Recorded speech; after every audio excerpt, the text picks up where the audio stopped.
In today's video, I'm going to teach you how to mirror objects in AutoCAD. Mirroring is a simple way to create a flipped or symmetrical copy of your geometry, and it's perfect for designs that need balance, like architectural layouts, mechanical parts, or any element that repeats across a center line.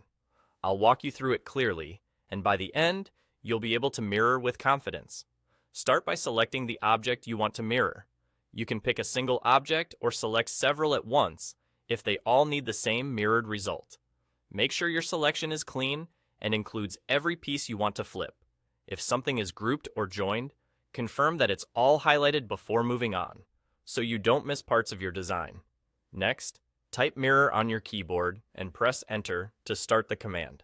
Typing the command is quick and keeps your workflow smooth.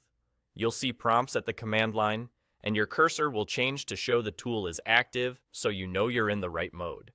Now, use your mouse to click on the point you want to mirror this object. Think of this click as defining where the mirror should take place.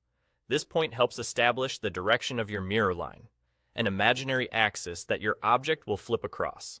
For accuracy, try snapping to a meaningful location, like the midpoint of a line, the center of a feature, or a key corner. Align this with how you want the final result to look, so the mirrored copy lands exactly where you intend. Once you make that selection, AutoCAD will give you an option to erase the source or keep it. This is an important choice. If you choose to erase the source, you'll end up with only the flipped version, which is handy when you're replacing something with its mirror image. If you keep the source, you'll have both the original and the mirrored copy, which is ideal for symmetrical layouts or when you want to compare versions. Pick the option that fits your design goal, and that's it. Your object is mirrored. Take a quick look to confirm the orientation and position match your intent.